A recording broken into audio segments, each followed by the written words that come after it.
Hey, this is Anthony for the Gazelle Gadget Lab. Welcome back.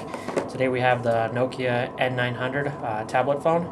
We're going to do a brief unboxing of the device and then take a look at some of the basic features. So here we can see the packaging. It's pretty much the same packaging from the Nokia N97. Simple black recyclable box. So we open it up. We have the device itself right here. See it, take a look at it. Let's get to the rest of the box right now.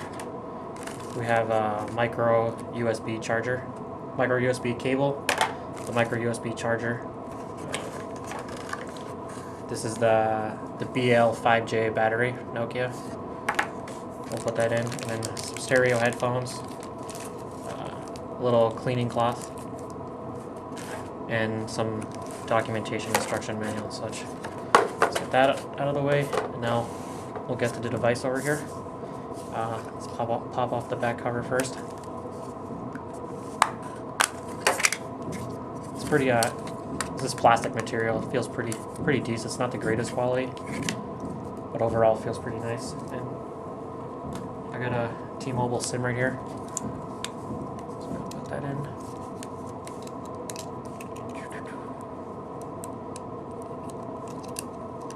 Close that up, pop in the battery.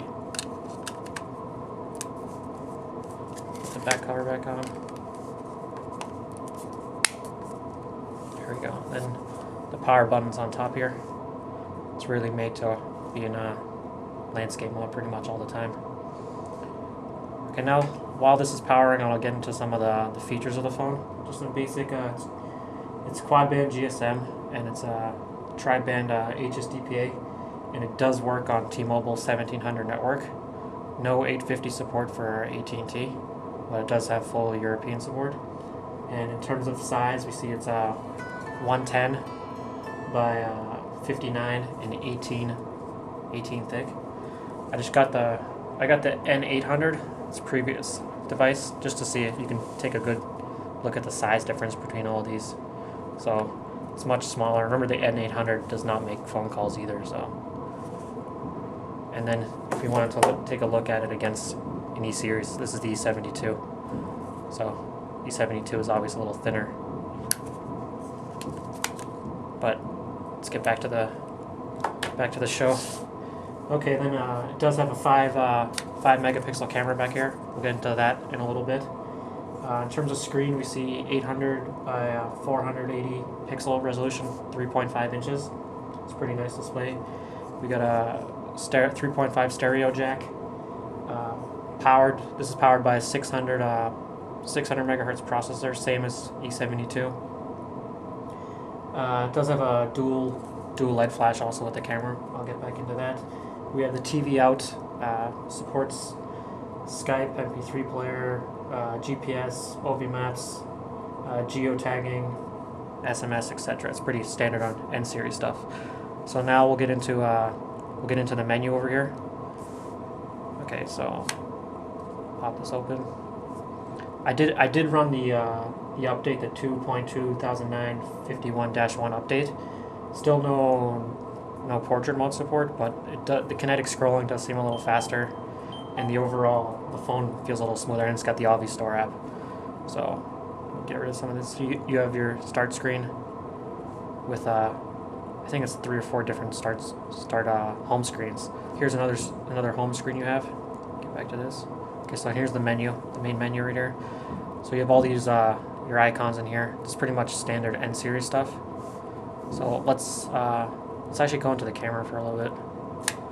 It's telling me to slide open the lens cover. So we'll snap a quick picture of D72 right here.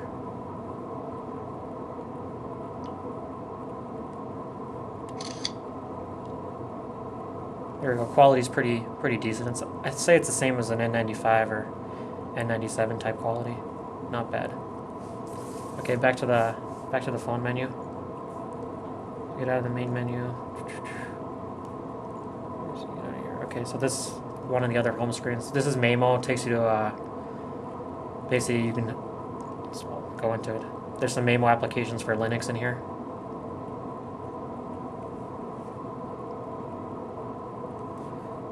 So actually Let's get a Wi-Fi going in here.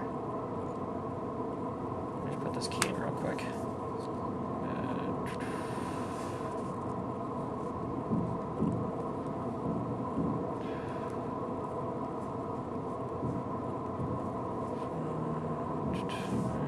One second.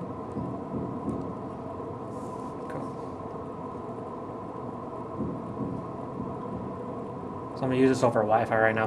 We have a prepaid SIM in here that doesn't have 3G on it.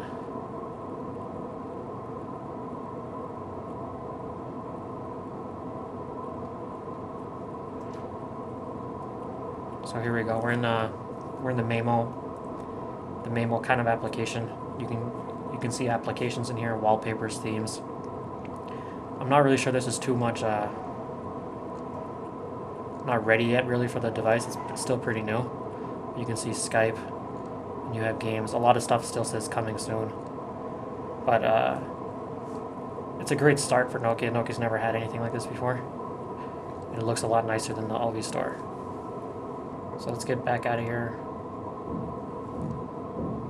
And let's look at some other stuff over here. Close that. Close that. Like I said, the LV store's there. This is another home screen. The phone's pretty new. I haven't put anything on here yet.